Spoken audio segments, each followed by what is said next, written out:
Patience. The Hangman. He's all about patience.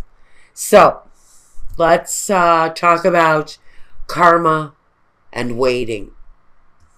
You know, that can really almost be a very loud message that someone is waiting for karma to change in their lives. Let's see first what we've got here. I want a spirit message for the week for my Pisces friends. That's the one that wants to talk. Just ask. There are many here in the spirit world that can assist you at this time. This is about connecting with your spirit.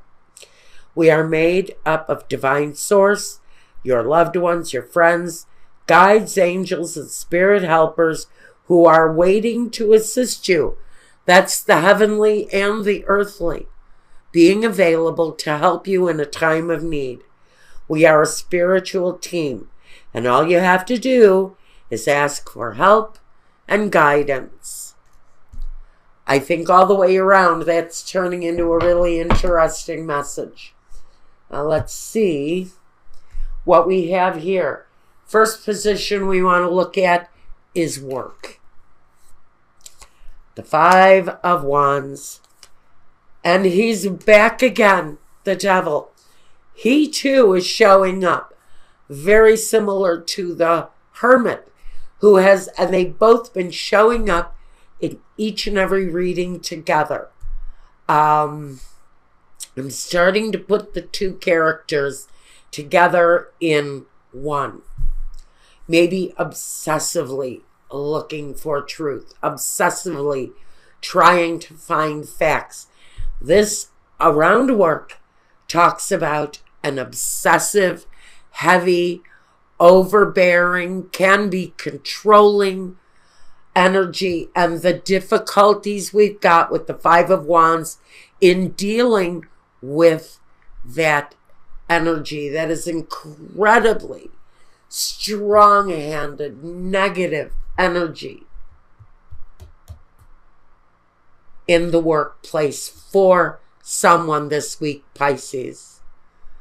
Fights maybe drunken behavior, obsessive though, cruel, unnecessary anger. This may be a person out of control in your workspace. Now your home environment, look who's here again. The Hangman, your home environment, and the sun, or the moon rather, the moon. That's secrets, darkness. You may be actually more attracted to evening hours. You may be going through a period where you're reversing your time clock, spending evenings awake, daytimes in your sleep patterns. And maybe this is talking about the fact that you're mixing up your days and your nights with your work schedule. This may be playing a little bit of chaos on your life. Otherwise, you're waiting for something to happen. Changes maybe. Especially with the moon here. They're negative experiences. Maybe you're waiting for change to happen. For cycles to end. Definitely cycles are tied into it with the Wheel of Fortune. But this period of longing and waiting and sacrifice that comes with the Hangman, I think we're going through periods of cycles now, and that may be what you're kind of caught up in now.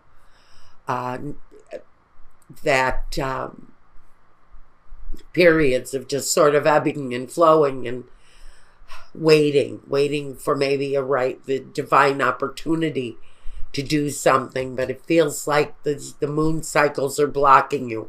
And I get that because I have been living for the past 3 months with unpredictable moon cycles that are causing chaos in my life.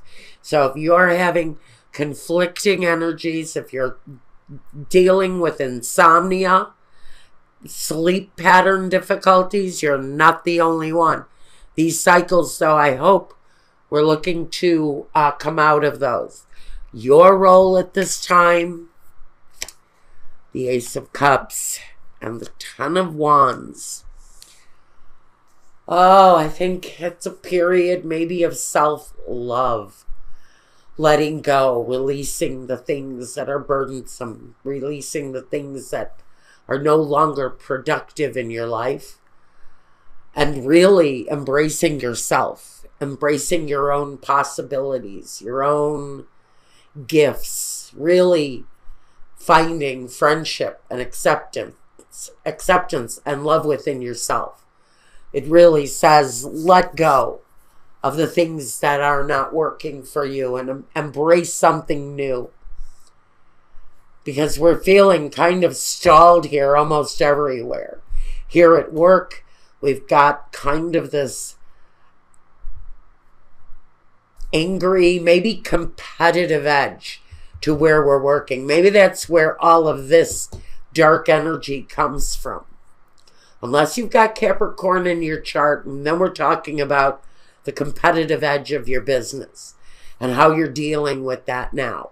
But then we bring the home into it, and the home, again, feels like a place of sacrifice. It feels like every aspect of your life, you're really making sacrifices, but you're also saying, what can I do? What can I do to start maybe down a road of more positive thinking about yourself, feeling better about you? Maybe right now, as the seasons are changing, you're thinking, how can I change things up within myself? Because more than anything, I get this as you. It's in the role of you. So it's you looking for love, giving up the stresses and the anxieties and whatever feels like it weighs heavy on you, and giving it all up and devoting some of your own energy to yourself. Now, your environment. The Justice card and the Two of Swords. So, your environment. You know, the Justice card can always tell me that someone is newly single and not having any direction here with the Two of Swords. So maybe you're alone in your environment. Maybe Justice has led you to living alone and making decisions for yourself. And on some level here, connected with this, maybe not knowing what direction you need to go into, maybe not knowing exactly what your next course of action should be, because you're very much in your head here with the Two of Swords. It's all about the thought process and how to gain that sense of right and wrong, equal balance, the knowing the good from the bad.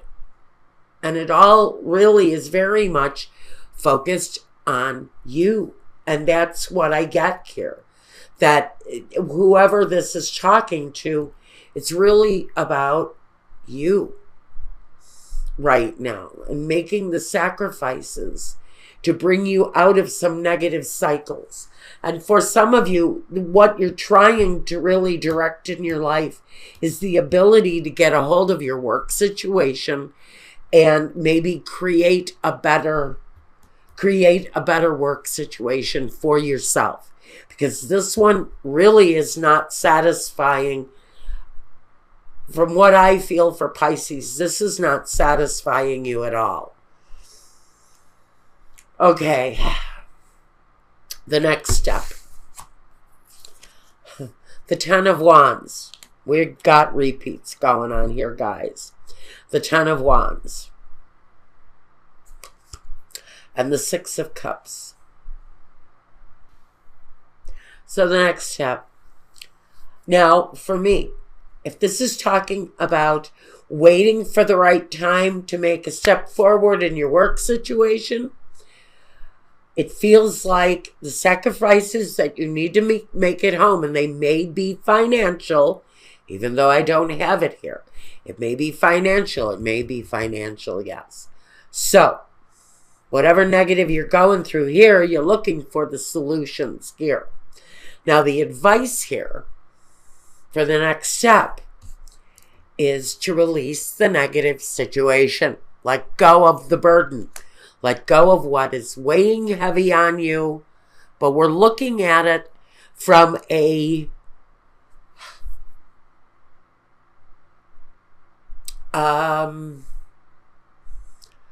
I want to say a retrospective look. Going back to the past. So maybe you're considering regenerating or rebuilding something that you had done in the past. Maybe it's something you gave up as a younger person. Now it's being asked to maybe be readdressed. Maybe part of your next step is letting go of what weighs heavy on you and then going back to something from your past, from your youth, from your childhood. But it's something that you held dear to you, something that you had an attachment to maybe, but it feels like the connection to the past is actually the next positive step forward for someone. Now, what is your vision here? The Ace of Wands, the new start, and the Eight of Wands, those quick actions. Now they're called Cupid's arrows for a reason. It's like the second you do something, you're hooked. The second that arrow of love hits you, you're hooked. The second you take that first drink of wine, you're hooked. Whatever this new start is here, whatever this new bliss is that you're trying for the first time, your vision is that it becomes that thing, that obsession, that whatever you're morphing out of here, whatever this new thing is, you want it. You have a vision of this thing happening and happening quickly and passionately. And so that kind of freshness is very much there, and it's very much a part of the potential that can happen here. Now we want to look at what your main objective is, Pisces. Your main objective. The Eight of Swords, come out of wherever you're stuck. And for some of you, it's going to be this situation that's got you stuck in several different respects in your life. And the offer that is pleasing, hopeful. It's this with the Page of Cups is the opportunity to make a plan that is fulfilling to you. Now, main objective, come out of that place that you feel you've been stuck in order to embrace a brand new hopeful possibility. It's really kind of clear. The message here is very, very clean cut, very swift. And it's saying, ask your spirit for help because you're being guided to release yourself. Release, release, release, release, release. And this is release. You've got it all over this reading. And even the Wheel of Fortune is a release. Once that fortunate experience starts to turn in your life, and you've got a fortunate experience here waiting to happen, but you have to release something here in order to do it. That's the main objective. So what have we got as a result here? The Sagittarius, or the Temperance card, and the King of Swords. Clarity. Clarity in what it is that brings the most joy, brings the most passion, brings the most compassion to others. Generosity, health, growth, love, chemistry. It all comes through as a result here. And all of that information here, that spiritually guided information, is coming through with clear judgment, clarity, acceptance, but it also carries this justice energy, which is really the bringing together. It's the culmination of the complete act of right and wrong. The results, though, is compassionate and healthy and happy, and it has clarity. Whatever it is that you're going through, and I don't even remember what I just discussed with you guys, ask for help. That's the one message I'm going to take out of this. That's the loudest. Whatever this situation is, Karen, for most of you, it's got you stuck in your living situation, but it's really directly connected to this work environment or this dissatisfaction with work. You can come out of that place of being stuck, but you have to ask for spiritual help. Your guides are there to lead you to the answer. Stay tuned into them and listen. It's a good change coming for someone.